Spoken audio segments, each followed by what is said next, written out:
एक पत्नी ने सरेआम अपने पति को जोरदार तमाचा गाल पर रख दिया। आखिर उसके पति ने ऐसा क्या किया था? अगर आप जानना चाहते हैं तो कहानी को अंत तक ज़रूर सुनिएगा। इससे पहले आप चैनल पर नए हैं तो चैनल को सब्सक्राइब कर लीजिएगा ऐसी ही अच्छी और इमोशनल कहानियाँ सुनने के लिए। चलिए स्टार्ट करते हैं आज की कहानी। ये कहानी निधि की है, जो एक पढ़ी लिखी और समझदार लड़की है। वो छोटी सी जॉब करती है और बहुत खुश है। वो शादी नहीं करना चाहती है, पर माँ बाप के दबाव में आकर वो कहती है कि जो व्यक्ति दहेज नहीं लेगा मैं उसी से शादी करूँगी। दीपक की माँ जब उसे पहली बार देखती है तो पहली बार में ही पसंद कर लेती है। वो निधि के पापा से कहती है कि आपकी बेटी का अपने बेटे दीपक के लिए हाथ मांग रही हूँ। मैं आपकी बेटी को रानी बनाकर रखूँगी। हमारे घर में नौकर चाकरों की कोई कमी नहीं है। हमें दहेज भी नहीं चाहिए। उसके पिता बहुत खुश होते हैं और कुछ ही वक्त में दोनों की शादी हो जाती है। कुछ समय तक तो सब कुछ ठीक चल रहा था, पर धीरे धीरे सब अपना अपना रंग दिखाना शुरू कर देते हैं। ऐसा कोई दिन नहीं जाता जब दीपक निधि पर हाथ नहीं उठाता और उसकी सास उर्मिला अपने बेटे का ही साथ देती। बेचारी निधि चुपचाप सब कुछ सह जाती, कुछ नहीं बोलती। पर आज तो बर्दाश्त की लिमिट ही ख़त्म हो जाती है। जब ससुराल में कुछ मेहमान आने वाले होते हैं तो सुबह से उससे कह दिया गया था कि खाने में क्या क्या बनना है सबकी तैयारी कर लेना। बेचारी निधि 4 बजे से उठकर नौकरों की तरह घर में काम में लगी हुई थी। आज उसकी तबीयत थोड़ी ख़राब थी, उसे बुखार था। वो सासू माँ से कहकर अपने लिए दवाई लेने जाती है। जब आने में थोड़ी लेट हो जाती है तो सासू माँ उस पर भड़क जाती है। उसे देखते ही अशब्द कहने लगती है और उसके गाल पर एक जोरदार तमाचा लगाते हुए कहती है, आज मेहमान आने वाले थे, तुझे पहले ही बता दिया था, फिर क्यों गई बाहर घूमने के लिए? निधि कहती है, माँ जी मैंने आपको बताया तो था कि आज मेरी तबीयत ख़राब है, बस मैं दवा लेने गई थी। अच्छा, अब बहाना बना रही है।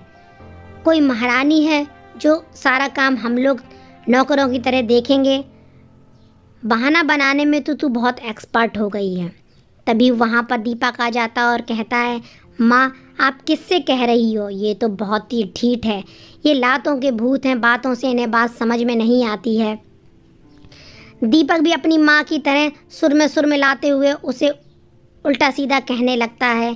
पति की बातें सुनकर भी निधि चुपचाप रहती और कुछ नहीं बोलती है। कुछ देर में मेहमान आने लगते हैं और निधि सबके लिए नाश्ता लेकर आती है। तेज बुखार होने के कारण से ट्रे हाथ से छूट जाती है और दीपक के शर्ट पर थोड़ी चाय गिर जाती है। दीपक आओ न देखता था और उसे चिल्लाने लगता है, बेवकूफ़ औरत, नाश्ता सर्व करना भी नहीं आता है? तेरी माँ ने तुझे ये भी नहीं सिखाया है? अब बुत बनकर क्या खड़ी है? जा कपड़ा लेकर आ और इसे साफ कर। दीपक की बातों का मानो निधि पर कुछ असर नहीं हो रहा होता। वो चुपचाप खड़ी होती है। तभी दीपक उसके बाल पकड़ता है और उसे धक्का दे। यहाँ पर निधि का बांध, सब्र का बांध टूट जाता है। वो उसकी तरफ आंखें दिखाने लगती है। जैसे ही वो दीपक उसे देखता है, कहता है, तेरी इतनी औकात कि तू मेरे सामने खड़े होकर नजरें ऊपर की हुए, तुरंत नीचे कर। निधि अपनी आंखें नीचे नहीं करती है तो वो उसे गालियां बकने लगता है। कहता है, शुक्र मना कि मेरी वजह से तुझे इस घर में जगह मिल रही है, वरना तुझे धक्के मारकर अभी घर से निकाल देते। इतने सारे मेहमान बैठे हुए थे, फिर भी दीपक गालियों पे गालियां दिया जा रहा था और कह रहा था, आवारा कहीं की, ना जाने कितने यार बैठे हैं बाहर तेरे, जो दिन रात बाहर ही घूमती रहती है। घर में तो तेरा मन नहीं लगता है। निधि को इतना बुरा लग रहा था पर वो कुछ कर नहीं सकी। निधि मन ही मन सोच रही थी कि अगर आज उसने इसके खिलाफ आवाज़ नहीं उठाई तो वो कभी नहीं उठा पाएगी। निधि ने अपने आप को समेटा और चिल्लाते हुए बोली, बस बहुत हो गया, अब बर्दाश्त नहीं हो रहा है मुझ पर। मैं जितना बर्दाश्त करती जा रही हूँ, आप मेरे आत्मसम्मान को छलनी करते चले जा रहे हैं। जैसे ही दीपक उसे चांटा मारने के लिए जाता है, वो उसका हाथ पकड़ लेती है और एक जोर से चांटा दीपक के गाल पर रख देती। दीपक पलटकर उसे थप्पड़ मारने के लिए फिर से करता है तो वो हिम्मत जुटा उसका हाथ पकड़ लेती है और एक चांटा दूसरे गाल पर रख देती है। बेटे को पिटता देखकर सास तिलमिला उठती है, बोलती है, कल मुही कहीं की, तेरी इतनी हिम्मत कि तू मेरे बेटे पर हाथ उठाएगी? तुझे तो मैं अभी सबक सिखाती हूँ, रुक। और जैसे ही वो उसे मारने के लिए हाथ उठाती है, निधि जोर से आंखें दिखाकर उसको बोलती है, वहीं की वहीं रुक जाओ सासू माँ, आज अच्छा नहीं होगा। जो आपके बेटे के साथ हुआ है वो आपके साथ भी हो सकता है। बहू की ऐसी भयानक रूप को देखकर पति और सास के तो होश उड़ गए। सभी रिश्तेदार निधि का ऐसा रूप देखकर आश्चर्यचकित रह गए। तुम माँ बेटों ने मुझे मेरी औकात दिखा रहे हो, अब मैं तुम दोनों को तुम्हारी औकात दिखाती हूँ। आज से तुम दोनों अपनी उल्टी गिनती शुरू कर दो। जितनी मन्नतें करनी है कर लो, जिससे दुआएं मांगनी है मांग लो। देखती हूँ तुम्हें आज कौन बचाता है। निधि के मुंह से ये सब सुनकर उनके कदम वहीं के वहीं रुक जाते हैं। चारों तरफ सन्नाटा हो जाता है।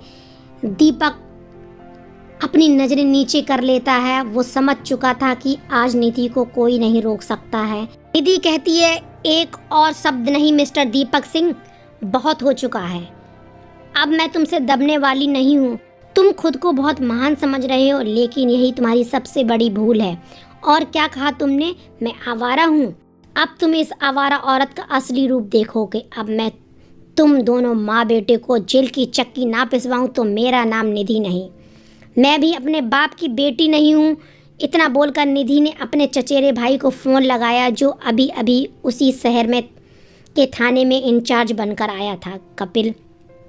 कपिल जी, मुझे एक रिपोर्ट लिखवानी है अपने पति और सास के खिलाफ घरेलू हिंसा के विरोध में। बस मैं कुछ ही देर में पहुंच रही हूं। इतना सुनकर दीपक और उसकी मां के चेहरे की हवाइयां उड़ गईं।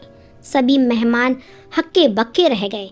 दीपक को बिल्कुल समझ में नहीं आ रहा था कि वो क्या करे। उसे निधि से ऐसी कोई उम्मीद नहीं थी कि वो ऐसा भी कदम उठा सकती है। दोनों माँ बेटे सभी मेहमानों के सामने गिड़गिड़ाते हुए निधि के पैरों में गिर गए और बोले, हमें माफ़ कर दो, हमसे गलती हो गई। बहू, हम दोबारा ऐसा कुछ नहीं करेंगे। हम दोनों माँ बेटे कहाँ जाएंगे? ऐसा मत करो, हमारी इज्जत धूल में मिट जाएगी। हमारी इज्जत का तो कुछ ख्याल करो। समाज क्या कहेगा? तुम जैसा चाहोगी हम वैसा करेंगे। हाँ, कभी तुम्हें परेशान भी नहीं करेंगे। तुम जो चाहोगी हम वो तुम्हारे लिए करेंगे। तब निधि कहती है, मुझे इस घर में अपना वजूद चाहिए। घर आपको मेरे नाम करना होगा ताकि आप मेरा कुछ ना बिगाड़ सकें और मेरा वजूद कायम रह सके। माँ बेटे ने फटाफट वकील को बुलाया और कागज़ तैयार करवाए और निधि के नाम पर घर कर दिया। निधि बोली अपने पति देव से, दोनों लोग याद रखना, अगर दोबारा मेरे साथ किसी ने हाथ उठाने की कोशिश की तो मुझसे बुरा कोई नहीं होगा। जैसे आप लोग मुझे बार बार चांटे और ताने देते हैं ना, बस अपनी बारी का इंतजार करते रहना। एक गलती और मैं आपको घर से उठाकर बाहर। निधि बोलती ही चली जा रही थी, मेरे सब्र का बांध टूट चुका है। अब मैं तुम्हें दिखाती हूँ कि मैं क्या कर सकती हूँ। तुमने क्या कहा था मैं नौकरानी हूँ? मैं कोई नौकरानी नहीं हूँ। मैं इस घर में शादी कर कर आई हूँ, खरीद कर नहीं लाई गई हूँ। बहुत सह लिया तुम लोगों का अत्याचार, अब मेरी बारी है। रुको, तुम्हें तो मैं ऐसा सबक सिखाऊंगी कि आगे चलकर तुम्हारी हिम्मत नहीं होगी मेरे सामने बोलने की। दीपक जोर से चिल्लाते हुए कहता है, क्या बकवास कर रही हो? अपनी आवाज़ को नीचा रखो। दोनों ही खड़े चुपचाप उसकी बातें सुन रहे थे। उसने कहा कि जो कुछ अभी हकीकत में नहीं बदल पाया जल्दी ही उसे भी बदल दूंगी। हकीकत में आज दीपक और उसकी माँ चुपचाप खड़े थे, जैसे दोनों को सांप सूंघ गया हो। निधि अपनी आप को आज बहुत हल्का महसूस कर रही थी। बहुत अत्याचार उसने सह लिए, बहुत मारपीट सह ली, अब और नहीं। उसे समझ में आ चुका था कि अगर वो अपने लिए आवाज़ नहीं उठाती तो वो पैरों के नीचे कुचल दी जाती और उसका अस्तित्व वहीं ख़त्म हो। आज वो बहुत खुश थी और अपनी माँ को फ़ोन लगाकर उसने सारी बात बताई। माता पिता भी बहुत खुश थे, उन्हें अपनी बेटी पर बहुत गर्व हो रहा था, क्योंकि आज उसने अपने आत्मसम्मान की लड़ाई लड़ी और जीत भी ली। निधि बोली, पापा अब आपकी बेटी कमज़ोर नहीं है। मैंने अपनी हक की लड़ाई लड़ी, जीत कर दिखाई। आपका अब कोई अपमान नहीं करेगा। अब मैं इस घर की मालकिन हूँ। अब जब चाहे घर आ सकते हैं, बात कर सकते, बैठ सकते हैं और मेरे साथ रह सकते हैं। अब आपका कोई अपमान नहीं करेगा, और करता है तो मैं उसे देख लूँ। इतना कहते ही निधि फ़ोन रख देती है और आज सुकून से वो सोफे पे बैठकर चाय पी रही है और वो अपने इस डिसीजन से खुश है कि आज उसने अपने लिए लड़ाई लड़ी। ठीक इसी प्रकार हर किसी को अपने लिए खुद लड़ना होता है। घरेलू हिंसा का शिकार ना बने और अपने आत्मसम्मान की लड़ाई खुद लड़ें। आशा करती हूँ आपको कहानी अच्छी लगी होगी। जल्दी ही मिलती हूँ नई कहानी नए अंदाज के साथ में। तब तक के लिए सबको जय श्री राम।